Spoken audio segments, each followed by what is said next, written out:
Hi friends, welcome to SP life style. எல்லோரும் எப்படி இருக்கீங்க? நல்லா இருக்கீங்களா?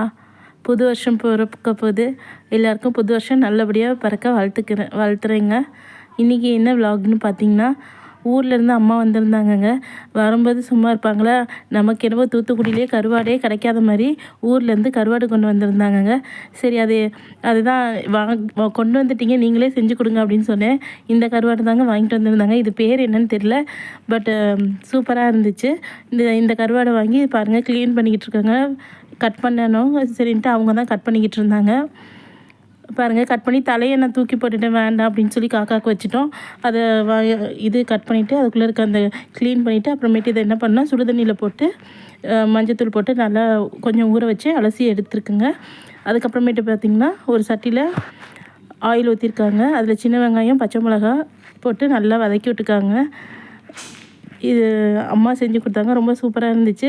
சில டிஷ்னால் நம்ம செய்கிறத விட அவங்க செய்கிறது தான் ரொம்ப டேஸ்ட்டாக இருக்கும்.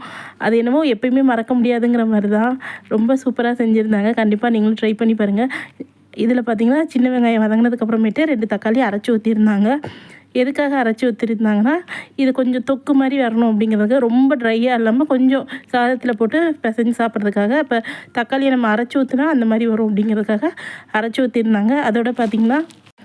அதோட பார்த்திங்கன்னா மஞ்சத்தூள் உப்பு போட்டுட்டு நம்ம வாஷ் பண்ணி வச்சுருக்கோம் பார்த்திங்களா அந்த கருவாடு, அதையும் போட்டு அந்த எண்ணெயிலே கொஞ்சம் லைட்டாக வதக்கி விட்டாங்க. இது நல்லா அந்த உப்பு நல்லா பிடிக்கட்டும்னு சொல்லி வதக்கி விட்டுருந்தாங்க. சில பேர் முன்னக்கூட்டியே ஆயிலில் போட்டு ஃப்ரை பண்ணுவாங்க, அந்த மாதிரியும் ஃப்ரை பண்ணிக்கலாம். அப்புறம் ஒன்றுங்க, இந்த வடை சட்டி பார்த்திங்கன்னா கருவாடு செய்ய மட்டும்தான் யூஸ் பண்ணிக்கிட்டு இருக்கோம். அது என்னவோ இந்த சட்டியில் மட்டும்தான் கருவாடு செய்வோம், அதனால தான் இந்த வடை சட்டி யூஸ் பண்ணியிருக்கேன். அதுக்கப்புறமேட்டு பார்த்திங்கன்னா கருவாடோடு பார்த்திங்கன்னா ஒரு டேபிள் ஸ்பூன் ஃபுல்லாக குழம்புத்தூள் போட்டாச்சு. குழம்புத்தூள்னால் மிளகாத்தூளும் மல்லித்தூளும் சேர்ந்து அரைச்சி வச்சுருப்பாங்க, அதுதான். இதுவுமே அவங்க தான் ஊர்லேருந்து கொண்டு வந்திருந்தாங்க. ஸோ அதை போட்டு நல்லா மிக்ஸ் பண்ணிட்டாங்க. இப்போ வந்து பார்த்திங்கன்னா நமக்கு தேவையான அளவு தண்ணி ஊற்றிக்கணுங்க. கருவாடுலேயே உப்பு இருக்குங்க, அதனால் பார்த்து உப்பு போட்டுக்கோங்க. உங்களுக்கு தேவையான அளவு தண்ணி ஊற்றிக்கோங்க. அதாவது தேவையான குழம்பு மாதிரி வைக்க போகிறீங்களா, இல்லை கிரேவியாக வைக்க போகிறீங்களா, இல்லை ட்ரையாக வைக்க போகிறீங்களோ அதுக்கு தகுந்தாப்பில் தண்ணி ஊற்றிக்கோங்க. நாங்கள் கொஞ்சம் தொக்கு ஸ்டேஜில் எடுத்துடலாம் அப்படிங்கிறதுனால இந்த அளவு தண்ணி ஊற்றிருக்கோம். மூடி போட்டு வேக வச்சுட்டிங்கன்னா கருவாடு சூப்பராக வந்துருங்க. பாருங்கள் கருவாடு எவ்வளோ சூப்பராக வந்திருக்குன்னு. நீங்கள் இதை விட ட்ரையாக வேணும்னா இன்னும் கொஞ்சம் எண்ணெய் பிரிய விட்டு நல்லா ட்ரையாக எடுத்திங்கன்னா அதுவும் நல்லாயிருக்கும். நான் இந்த ஸ்டேஜில் எடுத்துட்டோம்.